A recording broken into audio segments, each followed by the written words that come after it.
Okay, अब हम after meet का लास्ट लेक्चर स्टार्ट कर लिया है, ठीक है। लेक्चर का जो नाम है वो आप PBD एंड DI, ठीक है, performance based design and durability index, ये लेक्चर का नाम है। यहाँ से अब हम स्टार्ट लेते हैं। First of all performance based approach के बारे में हम थोड़ा सा देखेंगे कि इसमें हम किस तरह ड्यूरेबिलिटी को अचीव करते हैं।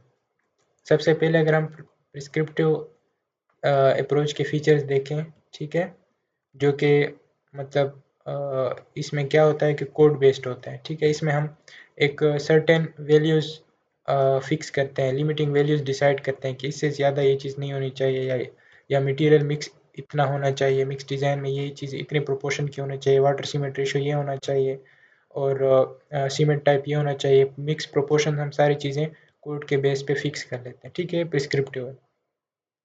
और समटाइम्स हम क्या करते हैं कि हम कंस्ट्रक्शन प्रोसेसेस भी बताते हैं कि क्यूरिंग भाई 14 दिन तक क्यूरिंग जारी रखें, 20 दिन तक जारी रखें, ये वो। और इसमें क्या होता है, इस अप्रोच में डीम टू सेटिस्फाइड वाला अप्रोच होता है। डीम टू सेटिस्फाई का मतलब ये है कि हम अचीव स्ट्रेंथ कर रहे होते हैं, लेकिन इनडायरेक्टली हमारी ड्यूरेबिलिटी भी अचीव हो रही होती है। तो हम इनडायरेक्टली ड्यूरेबिलिटी अचीव कर रहे होते हैं थ्रू स्ट्रेंथ। तो हम कोड तो हमें स्ट्रेंथ के लिए मिक्स डिज़ाइन और वो चीज़ें देता है ना, लेकिन साथ साथ हमारा ड्यूरेबिलिटी के टारगेट्स भी अचीव हो जाते हैं। इस अप्रोच को डीम टू सेटिस्फाई अप्रोच कहते हैं, जो कि प्रिस्क्रिप्टिव प्रिस्क्रिप्टिव अप्रोच के फीचर्स हैं। इसके मेन एडवांटेजेस ये हैं कि हमारे पास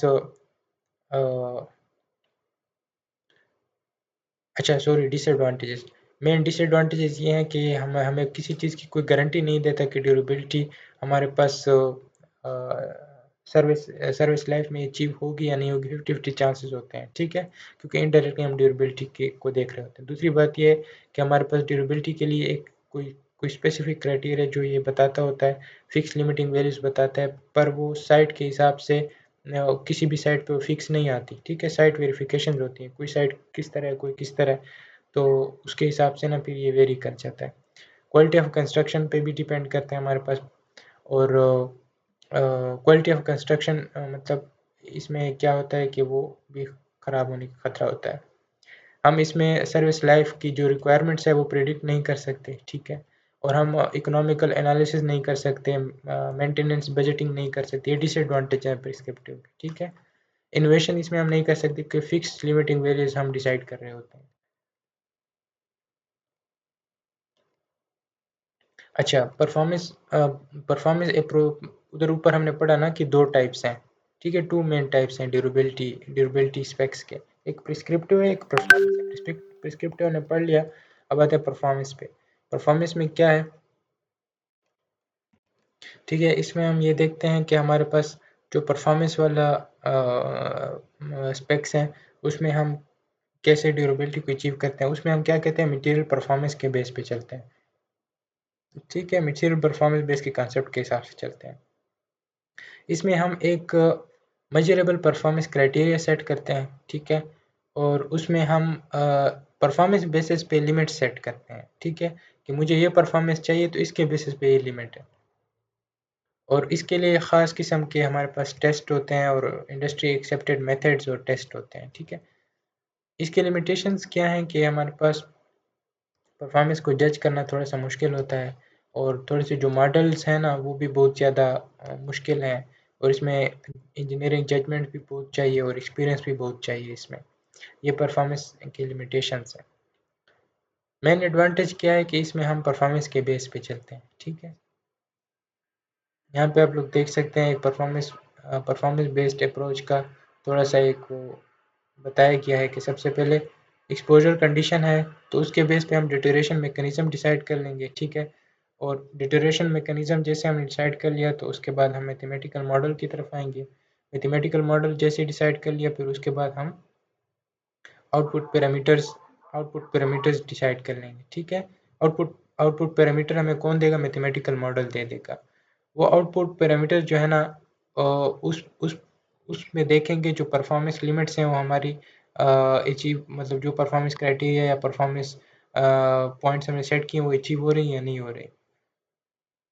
उनको फिर हम वेरिफिकेशन करेंगे उनकी थ्रू टेस्ट वगैरह, ठीक है, टेस्ट वगैरह करेंगे। तो लैब में या फील्ड के टेस्ट करेंगे सैंपल्स की कि भाई जो हमारे पास ड्यूरेबिलिटी परफॉर्मेंस है अचीव हो रही है या नहीं। तो परफॉर्मेंस टेस्ट हम कर लेंगे, अगर हमारे पास परफॉर्मेंस टेस्ट में वो चीज़ लैग कर रही है या वो नहीं अचीव हो रही ड्यूरेबिलिटी जो हमने एक परफॉर्मेंस क्राइटेरिया सेट किया, तो फिर क्या होगा कि हम दोबारा से जाके ना ये प्रोसेस रिवाइज करेंगे।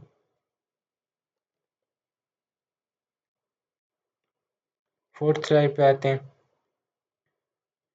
इस स्लाइड में कुछ नहीं है, बस जस्ट उन्होंने बताया है कुछ चीज़ें, ठीक है, कि हमारे पास परफॉर्मेंस में क्या होता है कि ख़ास इंटीग्रेटेड अप्रोच होता है जो कि हमारे पास पैरामीटर्स पे डिपेंड करता है, और स्पेसिफिक डिज़ाइन फार्मूलेशंस होती हैं, डिटरेशन मॉडल्स होती हैं, स्पेसिफिकेशन वैल्यूज़ होती हैं।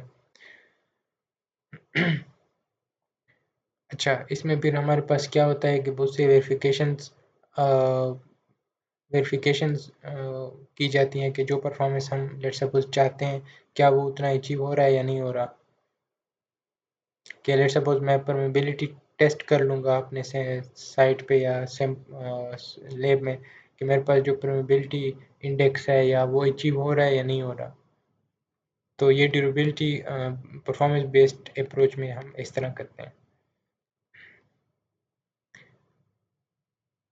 एस्पेक्ट कंसिडरेशन परफॉर्मेंस बेस में क्या होगा कि हमारे पास quantification of environmental loads and dominant deterioration mechanism होगा। इसमें हम पहले से डिसाइड करेंगे कि हमारे पास एनवायरमेंटल लोड्स कौन से हैं। एनवायरमेंटल लोड मतलब कौन से क्लोराइड इनग्रेस है, क्या चीज़ है, कार्बोनेशन है, और फिर हम उसमें डोमिनेंट ट्यूरेशन मैकेनिज्म डिसाइड कर लेंगे कि कौन सा मैकेनिज्म हमारे लिए ख़तरनाक है।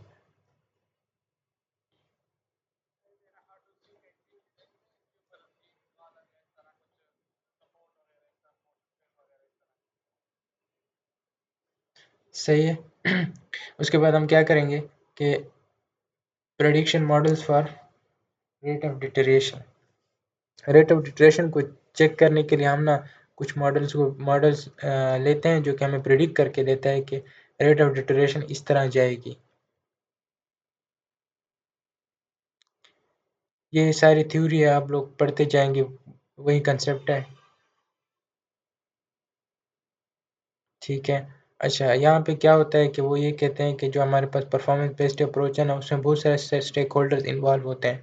ओनर इन्वॉल्व होता है, डिज़ाइन कंसल्टेंट इन्वॉल्व होता है, कंक्रीट प्रोड्यूसर इन्वॉल्व होता है, और फिर जो साइट पे एग्जीक्यूट करता है वो भी इन्वॉल्व होता है। तो सारों की जिम्मेदारी होती है कि हमारे पास वो ड्यूरेबिलिटी परफॉर्मेंस को हम अचीव करें, ठीक है। ओनर क्या करता है, ओनर हमारे सिर्फ परफॉर्मेंस रिक्वायरमेंट सेट करता है कि इतनी इतनी इतनी मुझे परफॉर्मेंस चाहिए। डिज़ाइन कंसल्टेंट क्या करता है, मटेरियल के स्पेसिफिकेशन ऐसे तैयार करता है कि वो हमारे पास जो परफॉर्मेंस क्राइटेरिया या परफॉर्मेंस रिक्वायरमेंट सेट किया ओनर ने उनको अचीव करे। कंक्रीट प्रोड्यूसर्स क्या करते हैं कि जो परफॉर्मेंस मटेरियल प्रॉपर्टी है वो उतने हमें प्रोड्यूस करके दे, ठीक है, मटेरियल पोटेंशियल हमें उतना दे, फिर वो सप्लाई करता है साइट पे। फिर साइट में क्या होता है कि कंट्रैक्टर का काम ये होता है कि वो एग्जीक्यूट करवाए उसी तरह फिर ताकि उसमें कोई कमी पेशी ना हो, जिस तरह हमने डिसाइड किया है मटेरियल स्पेसिफिकेशन जो हमारे परफॉर्मेंस के लिए रिक्वायरमेंट्स है वो साइट पे भी उतनी ही अचीव होनी चाहिए। तो मतलब कि ड्यूरेबिलिटी बेस्ड डिज़ाइन में सबका हाथ होता है। अच्छा, इसमें दो टर्म्स आते हैं, एक है मटेरियल पोटेंशियल और एक है as built quality. Material potential में क्या है कि हमारे पास जो कौन देता है अपना ये कंक्रीट प्रोड्यूसर जो है ना, ये हमें मटेरियल पोटेंशियल वो देता है। मतलब जो मटेरियल है ड्यूरेबिलिटी जिससे अचीव होनी है, ड्यूरेबिलिटी की परफॉर्मेंस जिससे अचीव होनी है, वो मटेरियल हमें वो देता है। इसमें क्या होता है इस तरह का वो मटेरियल हमें देता है ना कि वो इनहेरेंटली ड्यूरेबिलिटी को अचीव करे, वो मटेरियल ऐसा हो कि वो ड्यूरेबिलिटी उससे अचीव हो। तो जो कंक्रीट सप्लायर होता है ना, वो उसको अपने स्पेसिमेन पे टेस्ट वगैरह कंडक्ट करने चाहिए और properly fully compacted properly cured specimen हो, और उससे वो उसको ये कंफर्म करना चाहिए कि हमारे पास जो मटेरियल वो सप्लाई कर रहा है ना उसमें पोटेंशियल ड्यूरेबिलिटी की कंफर्मेशन हो, ठीक है। एज बिल्ट क्वालिटी क्या होती है कि जो साइट पे हम एग्जीक्यूट करते हैं, ठीक है, कि जिस तरह हमारे पास साइट पे बन किया है ना अब उसकी उतनी ही परफॉर्मेंस होनी चाहिए जो हमने मटेरियल प्रॉपर्टी में हमने रखी है, और सॉरी मटेरियल पोटेंशियल में रखी है। The durability actually achieve in the finish structure में उतनी ड्यूरेबिलिटी अचीव होनी चाहिए। तो एज बिल्ट क्वालिटी को हम कैसे असेस करते हैं, उसको हम एक्चुअल स्ट्रक्चर के सैम्पलिंग लेते हैं 28 डेज टिपिकली 28 डेज बाद, और उनकी टेस्टिंग करते हैं, ठीक है। और फिर देखते हैं कि हमारे पास उतनी वो ड्यूरेबिलिटी अचीव हो रही है या नहीं।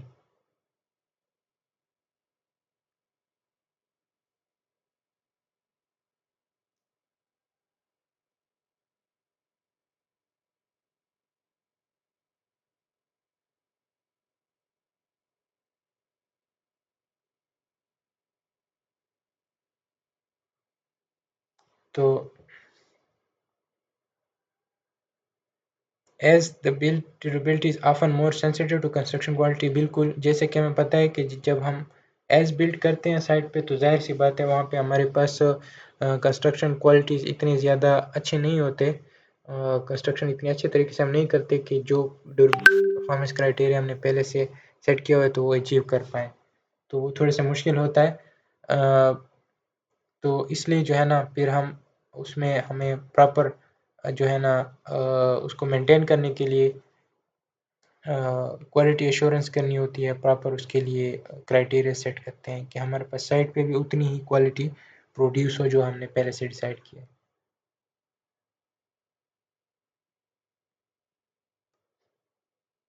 अगर हमारे पास फाइनल ड्यूरेबिलिटी पूरी नहीं हो रही, ठीक है, तो फिर हमें क्या होगा, acceptance system should identify whether the problem came from the material और द कंस्ट्रक्शन प्रोसेस। फिर हमें ये देखना होगा कि हमें जो मटेरियल सप्लाई हो रहा है क्या उसमें कोई मसला था, या कंस्ट्रक्शन प्रोसेस में मसला था, कहाँ पे मसला था। तो वो जो हमारे पास क्यूसी होता है या क्यूए होता है ना, तो वो बेसिकली सप्लाई जो मटेरियल हो रहा होता है ना, उसको भी चेक करता है और कंस्ट्रक्शन क्वालिटी को चेक, दोनों को चेक करता है, फिर बताता है कि मसला कहाँ पे हुआ है। Material potential versus as built quality, तो यहाँ पे एक ग्राफ बताया गया है, जिसमें ये वाला जो ग्राफ जा रहा है ये हमारे पास मटेरियल पोटेंशियल का है, जिसमें टारगेट वैल्यू थोड़ी ज़्यादा है, और जो एज बिल्ट है उसमें थोड़े सा नीचे आ रहा है सिस्टम, ठीक है।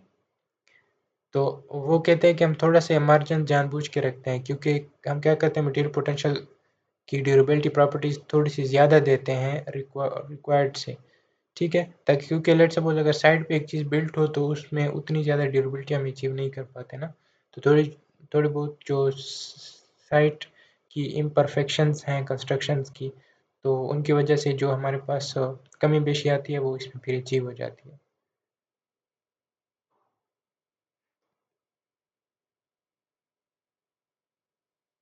यहाँ पे ये बात लिखी हुई है, this margin let's the concrete producer supply concrete for higher quality than what is required in the final structure. Final structure में जितनी हमें रिक्वायर्ड है ना, उससे थोड़ी सी ज़्यादा कंक्रीट प्रोड्यूसर जो है ना हमें क्वालिटी देता है, accounting for the loss during construction site, construction में थोड़ा बहुत जो लॉस होता है उसमें वो सेट हो जाता है। सर्विस लाइफ प्रिडिक्शन किसे कहते हैं?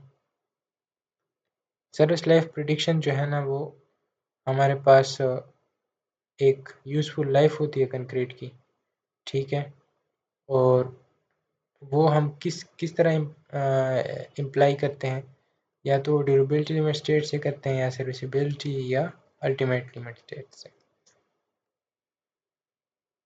अगर हम बात करें सर्विस लाइफ प्रेडिक्शन की, तो वो अचीव होगी या तो डिटर्मिनिस्टिक अप्रोच से या प्रोबेबिलिस्टिक मॉडलिंग से।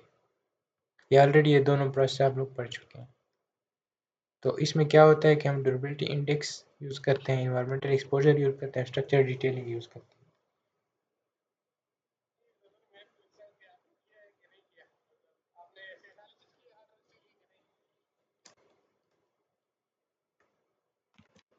ठीक है।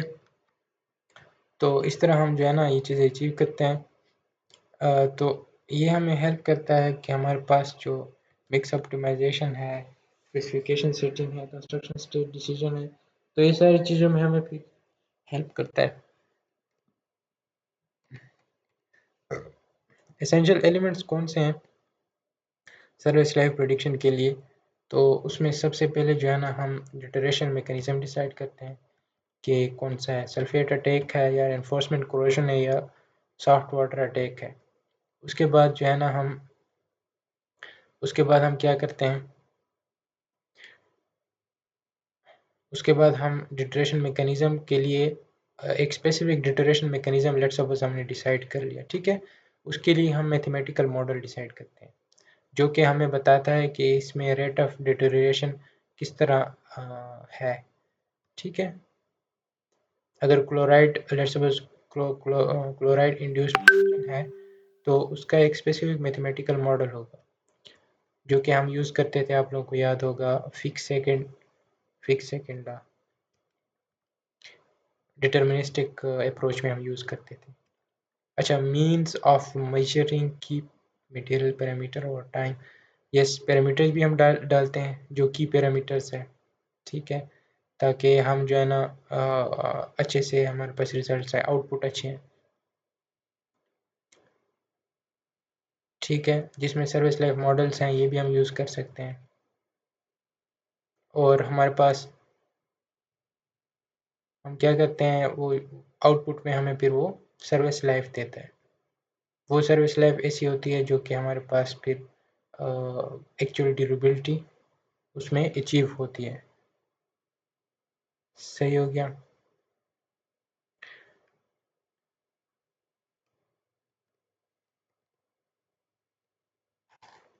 डिज़ाइन स्टेज पहले होता है, फिर कंस्ट्रक्शन, फिर वेरिफिकेशन।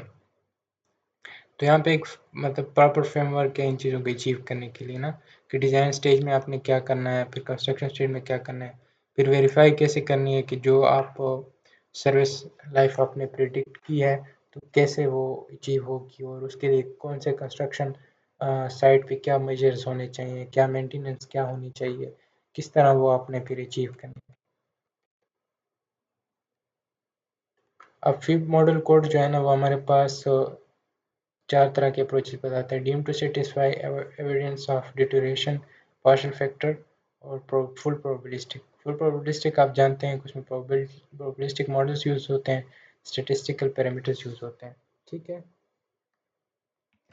अच्छा, इसमें प्रोबेबिलिस्टिक अप्रोच आप लोगों ने पढ़ा है, उसमें हम प्रोबेबिलिस्टिक मॉडल्स यूज़ करते हैं और स्टेटिस्टिकल पैरामीटर्स यूज़ करते हैं। स्टेटिस्टिकल पैरामीटर्स कौन से हैं? मीन, वो है और स्टैंडर्ड डेविएशन, ठीक है।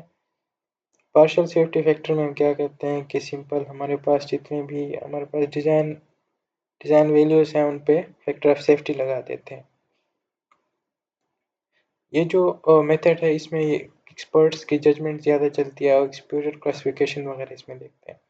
डीम टू सेटिस्फाई अप्रोच वही वो कोड बेस्ड अप्रोच है जिसमें जो प्रिस्क्रिप्टिव अप्रोच जिसको कहते हैं, ठीक है। ये प्रिस्क्रिप्टिव अप्रोच है जिसमें प्रिस्क्राइब्ड वैल्यूज़ होती हैं फिक्स, और एक्सपोजर क्लासेस होते हैं, उनके हेल्प से हम जो है ना डिज़ाइन पैरामीटर्स डिसाइड करते हैं और वो फिर हमें ड्यूरेबिलिटी अचीव करके देते हैं। इक्विवेलेंस परफॉर्मेंस कंसेप्ट क्या है? इक्विवेलेंस परफॉर्मेंस कंसेप्ट ये है कि हमारे पास जिस तरह मॉडर्न टाइम्स में हम नॉन पोर्टलेट सीमेंट भी यूज़ करते हैं और एसीएम्स भी यूज़ करते हैं, ठीक है। तो इसमें फिर क्या होता है हमारे पास कि जो कोड बेस्ड स्टैंडर्ड्स हैं या कोड बेस्ड जो फिक्स वैल्यूज़ हैं उनसे हम बाहर जा रहे होते हैं, ठीक है। कोड तो हम ये कहते हैं कि आप सीमेंट यूज़ करें, तो हम उससे बाहर जा रहे होते हैं, तो फिर हम क्या करते हैं कि एक यूएन का कोड है, ईएन, यूरोपियन कोड है ना, तो वो हमें क्या बताता है कि इक्विवेलेंट कंक्रीट परफॉर्मेंस कंसेप्ट को फॉर इवेलुएटिंग सच मिक्सेस, ऐसे मिक्सेस जिनमें ये दो चीज़ें यूज़ हुई हो, ठीक है।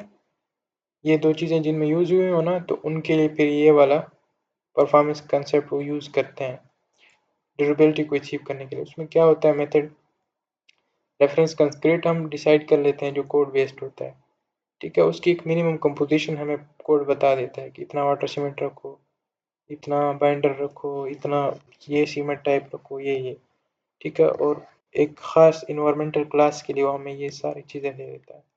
फिर हम क्या करते हैं खुद से जो है ना 0.05% वाटर सीमेंट हम कम कर देते हैं और बाइंडर को 5% बढ़ा देते हैं, और फिर हम इंश्योर करते हैं कि मिनिमम ड्यूरेबिलिटी की जो रिक्वायरमेंट है वो कम से कम हम अचीव करें, और सेम एग्रीगेट्स हम यूज़ करेंगे दोनों कंक्रीट्स में। एक जो रेफरेंस है उसमें जो एग्रीगेट बताया गया और जो हमने मॉडिफाई कंक्रीट किया, मॉडिफाई किया, उसमें भी उतना ही हम यूज़ करते हैं। ठीक है, तो इस तरह हम जो है ना अचीव करते हैं जो मिनिमम ड्यूरेबिलिटी है वो तो उससे कम हम एक्सीड करें। जो कोड ने बता दी ड्यूरेबिलिटी, उससे हमारी जो अभी जो रेफरेंस कंक्रीट है ना, सॉरी मॉडिफाइड रेफरेंस कंक्रीट है, उसकी ड्यूरेबिलिटी ज़्यादा होनी चाहिए। तो उसके लिए फिर हम ये दो स्टेप लेते हैं। ठीक है, टेस्ट फिर हम कर लेते हैं। ठीक है, और चेक करते हैं ना कि रेफरेंस कंक्रीट की प्रॉपर्टीज़ और अपना मॉडिफाइड रेफरेंस कंक्रीट की जो प्रॉपर्टीज़ है उनको थ्रू टेस्ट हम चेक करते हैं, बहुत सारे टेस्ट करते हैं। फिर हम ये कहते हैं कि हमारे पास जो हमने मॉडिफाइड रेफरेंस कंक्रीट बनाया है, जिसको हम अल्टरनेट कंक्रीट कहते हैं, वो कम से कम ज़्यादा होना चाहिए या सुपीरियर होना चाहिए रेफरेंस कंक्रीट से। ठीक है, मतलब उसकी स्ट्रेंथ वगैरह, उसकी सारी जितनी भी प्रॉपर्टीज़ हैं या ड्यूरेबिलिटी परफॉर्मेंस है, वो रेफरेंस कंक्रीट से ज़्यादा होनी चाहिए। Required for establishing performance criteria को इस्टेब्लिश करने के लिए क्या करना होगा कि हमें बहुत सारे क्वालिटी कंट्रोल के चेक्स डिसाइड करने होंगे। ठीक है, और सर्विस लाइफ मॉडल्स हम डिसाइड करेंगे कि जो हमें परफॉर्मेंस अचीव करके देते हैं। ठीक है, I mean to account for differences, और फिर हम डिफरेंसेस भी देखते हैं कि एज बिल्ट और मटेरियल पोटेंशियल में क्या फ़र्क है। और ठीक है, तो इसमें हम जो है ना देखते हैं कि हमारे पास जो डिफरेंसेस आ रही हैं ना कि साइट मटेरियल पोटेंशियल जो हमें कंट्रैक्टर दे रहा है और साइट पे जो बिल्ड कर रहे हैं ना, उनमें थोड़ा सा डिफरेंस आ रहा है। तो हम फिर देखते हैं कितना डिफरेंस आ रहा है और कितना मार्जिन हमें रखना चाहिए। तो वो फिर हम डिसाइड करते हैं।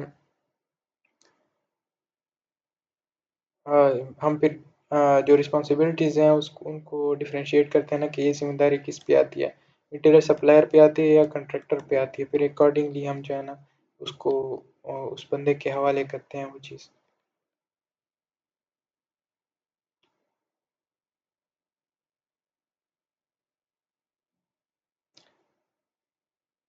अच्छा, how to test the required form, किस तरह हम टेस्ट करेंगे? उसके लिए हमारे पास पुराने जो हमारे पास स्ट्रेंथ ड्यूरेबिलिटी के रिलेशनशिप हैं वो बहुत पुराने हो चुके हैं ना, जिनमें हम क्या करते थे, सिंपल हम एक कंप्रेसिव स्ट्रेंथ चेक के लिए टेस्ट करते थे। ठीक है, 28 डेज के सैंपल पे। तो वो ज़्यादातर जो है ना ओपीसी होते हैं, ऑर्डिनरी पोर्टलैंड सीमेंट यूज़ होता है ना उसमें। तो लेकिन बाकी जो हमारे पास परफॉर्मेंस बेस्ड अप्रोच है वो ज़्यादातर बहुत सारे टेस्ट उसके लिए चाहिए होते हैं, उसके लिए एक टेस्ट नहीं चाहिए होता। कंस्ट्रक्शन से पहले भी हमें बहुत सारी चीज़ें जो है डिसाइड करनी पड़ती हैं। कंस्ट्रक्शन से पहले जो हमारे पास सप्लायर जो मटेरियल देता है ना, उस मटेरियल की हम टेस्टिंग करते हैं।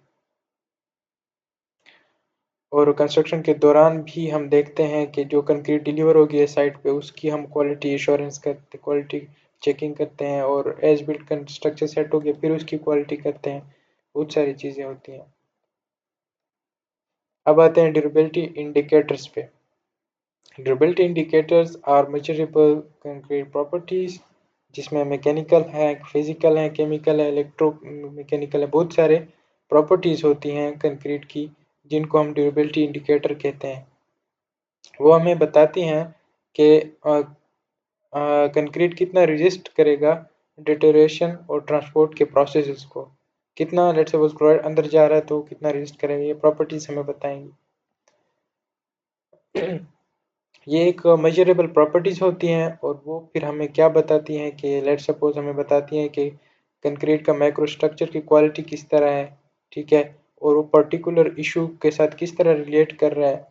ठीक है, और वो किस तरह हमें मतलब कि हमारी हेल्प कर सकता है इंजीनियरिंग कॉन्टेक्स्ट में, कि लेट्स सपोज हम कोई मिक्स डिज़ाइन रेडी कर रहे हैं तो हमारी वो कैसे हेल्प कर सकता है।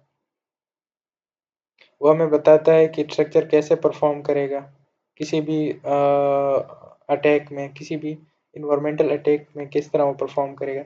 ये हमें कौन बताएगा? ये मैकेनिकल, फिजिकल, केमिकल और ये प्रॉपर्टीज बताएंगे। ये प्रॉपर्टीज हम नीचे पढ़ेंगे अभी। वो हमें डिफरेंट मिक्सेस के डिज़ाइंस बताता है, कंपेयर करके भी देता है, ठीक है, और ये सारी चीज़ें करके देता है, ठीक है।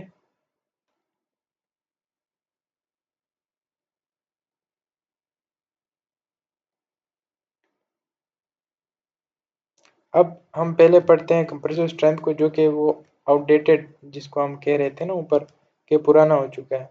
प्रिस्क्रिप्टिव अप्रोच में ज़्यादातर कंप्रेसिव स्ट्रेंथ के टेस्ट होते हैं, और वो हमें बताता है कि भाई ड्यूरेबिलिटी अचीव हो जाएगी, और ये हमें बताता होता था कि माइक्रो स्ट्रक्चर कितना अच्छा है, किस तरह वो सारी चीज़ें बताता था। मतलब कि वो एक किस्म का ड्यूरेबिलिटी इंडिकेटर था, या आप कह सकते हैं कि वो इंडेक्स था कंक्रीट की क्वालिटी का, ठीक है। यहाँ पे सारी चीज़ें देखिए लिखा हुआ था, compressive strength serve as index test intrinsic properties के बारे में हमें बताता था, ठीक है। फॉर एग्जांपल रेनफोर्समेंट कोरोजन है तो क्या बताता था कि आप क्लियर कवर इतना रखें, क्यूरिंग इतनी करें, ठीक है, और ट्रांसपोर्ट मैकेनिज्म फिर ये सारा कंट्रोल होगा, ये ना, तो क्लोराइड कंटेंट को कंट्रोल करने के लिए सब करता था। तो उसमें हमारे पास इनडायरेक्टली पोरोसिटी इंडेक्स और केमिकल प्रॉपर्टी ये सब अचीव होते थे।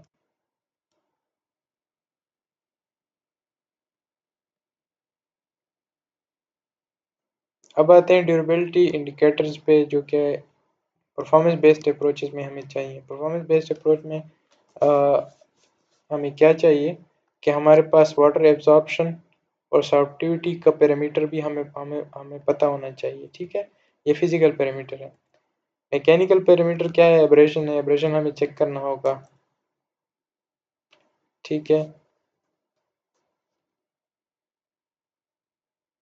ये हमें मास लॉस बताता है, और डेप्थ डेप्थ ऑफ वियर बताता है, वियर एंड टियर।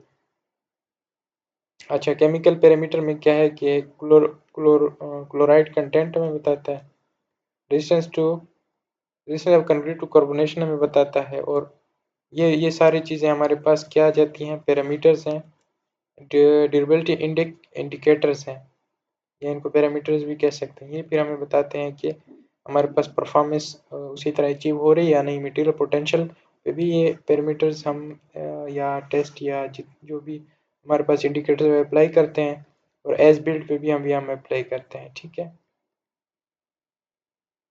ये साउथ अफ्रीका का है, और ये उम्मीद है पेपर में नहीं आएगा, बेकार चीज़ थी। हाँ, ये इंपॉर्टेंट टॉपिक है, application of durability index approach. अब एप्लीकेशन क्या है ड्यूरेबिलिटी इंडेक्स अप्रोच के, कि वो हमारे पास चार चीज़ें करके देता है। पहले मैं दिखा देता हूँ। एक, क्वालिटी कंट्रोल। दूसरा क्या है? Mix optimization. तीसरा क्या है? Performance base. चौथा है सर्विस सर्विस लाइफ प्रेडिक्शन करके देता है, ठीक है। अब वन बाय वन हम एक एक पढ़ते हैं। अब ड्यूरेबिलिटी इंडेक्स का जो अप्रोच है, वो हम हमें बहुत सारे टेस्ट के बारे में कहता है कि साइट साइट पे क्वालिटी कंट्रोल करने के लिए आपने ये टेस्ट करने हैं, उनको ड्यूरेबिलिटी इंडेक्स टेस्ट कहते हैं। उनमें क्या होता है कि आपने परमेबिलिटी का टेस्ट करना है, जो कि हमें कंपैक्शन क्वालिटी बताता है, और परमेबिलिटी ऑफ कवर कंक्रीट भी बताता है, ठीक है। सॉर्प्टिविटी का टेस्ट करते हैं, जिसमें हमारे पास क्यूरिंग क्वालिटी वगैरह की, भाई क्यूरिंग क्वालिटी कितनी अच्छे से हुई है या नहीं हुई, ये भी हम एज बिल्ट फिनिश स्ट्रक्चर पे टेस्ट कर सकते हैं। क्लोराइड कंडक्टिविटी है, रैपिड क्लोराइड कंडक्टिविटी है, ये सब भी हम चेक कर सकते हैं, ठीक है।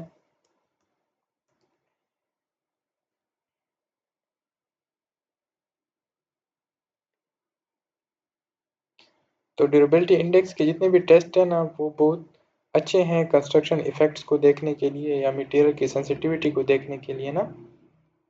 तो साइट की क्वालिटी चेक करने के लिए ये बेहतरीन टेस्ट है।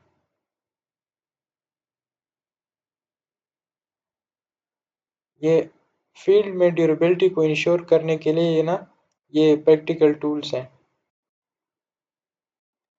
मिक्स ऑप्टिमाइजेशन कैसे करके देगा?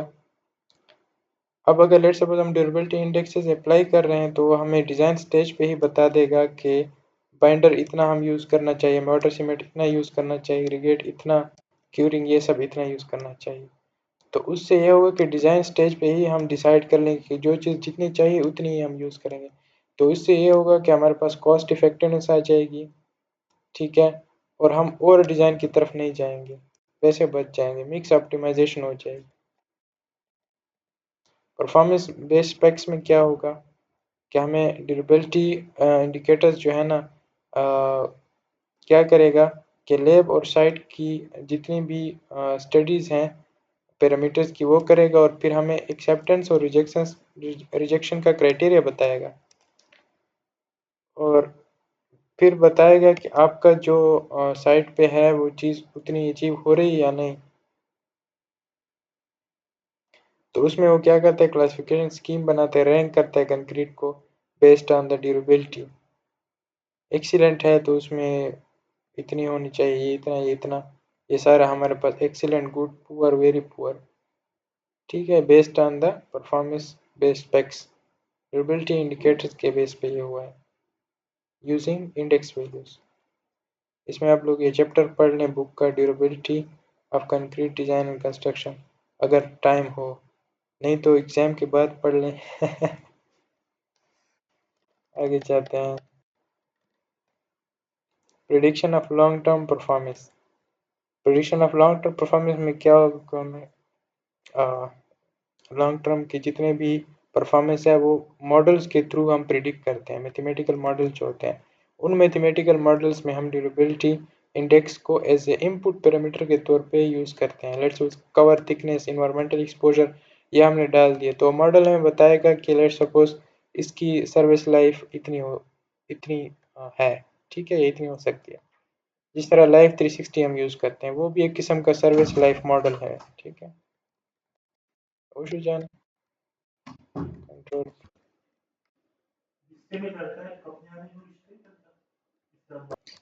अच्छा, नीचे भी सारी थ्योरी है और बहुत सारे जो है ना परफॉर्मेंस है कनाडा के लिए है, ठीक है, जिसमें प्रिस्क्रिप्टिव और परफॉर्मेंस हाइब्रिड वाला सिस्टम आ रहा है, इसका भी आप लोग रटक कर लें। और फ्रांस का भी आ रहा है, ठीक है, वो भी आप उसको भी देख लें जितना आप पढ़ सकते हैं ना। और नीचे ये सारी चीज़ें अभी तक मैंने खुद भी नहीं पढ़ी हुई, ये सारी चीज़ें मुझे भी रहती हैं, ठीक है। तो लेट्स सी, हम देखते हैं कि अगर मैंने इसको कवर कर लिया तो फिर शॉर्ट एक वीडियो इस पे भी बना लेंगे, जो जो ख़ासकर ये साउथ अफ्रीका और इसके बाद जो सिस्टम स्टार्ट हो रहा है, अगर ये इंपॉर्टेंट हो, ये स्लाइड 34 के आगे ना, क्योंकि ये टेस्ट हो रहा है, तो देखेंगे फिर इसको अकॉर्डिंगली इंशाल्लाह।